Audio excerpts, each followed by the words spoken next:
Hello friends, welcome to my channel. आज आपण बनवणार आहोत पुरणपोळी. होळी म्हटलं की पुरणपोळी व्हायलाच हवी.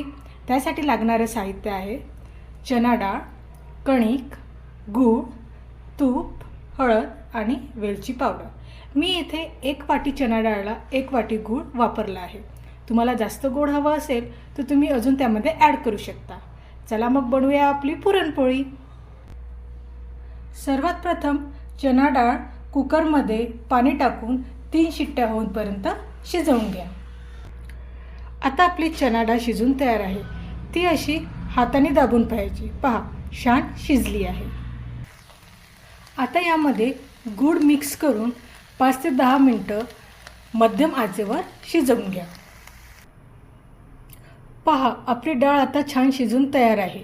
आता हिला थोडं थंड झाल्यावर मग मिक्सरमधून बारीक करा किंवा पाटा वरवंट्यावर तुम्ही बारीक छान वाटून घ्या.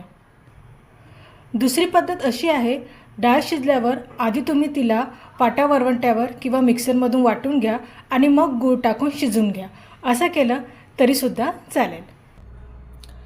आपलं बारीक असं छान वाटण तयार झालं आहे. आता आपण पोळीची तयारी करूया. पोळीसाठी मी इथे 1 वाटी कणिक घेतली आहे. त्यामध्ये मी थोडीशी हळद, चिमूटभर मीठ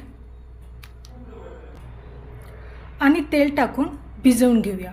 मी कणिक गाळून यूज करते आहे आणि त्यामध्ये जास्त पाणी न वापरता अशी थोडी दाटसर मऊ असा गोळा तयार करून घेऊया. मी इथे अशा पद्धतीने गोळा तयार करून घेतला आहे. आता पोळी आपण लाटून घेऊया. पोळी लाटायच्या आधी पोळीच्या छोट्या गोलमध्ये पुरणाचा असा छोटासा गोळा टाकून त्याचा छान गोळा तयार करून घ्यायचा. हे पहा, अशा प्रकारे आपण छान पुरण आणि पोळीचा एकत्र गोळा तयार करून घेतला आहे. आता आपण ही पोळी लाटून घेऊया. पोळी लाटताना हलक्या हाताने लाटावी, म्हणजे त्याचं पीठ बाहेर निघत नाही. आपली पोळी आता छान करून तयार आहे. तवा मंद आचेवर ठेवला आहे.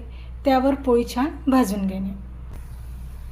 पोळी एका बाजूने शिजली की तिला पलटून दुसऱ्या बाजूवर थोडं तूप लावून पुन्हा शेकून घेणे. तयार आहे आपली सुंदर अशी पुरणपोळी. याला तुम्ही वरून तुपाची धार सोडून मस्तपैकी खाऊ शकता आणि याच्यासोबत कटाची आमटी असली तर अजूनच छान. नक्की करून पहा. व्हिडिओ आवडल्यास लाईक करा, शेअर करा, सबस्क्राईब करा. भेटूया पुढच्या रेसिपीसाठी. धन्यवाद.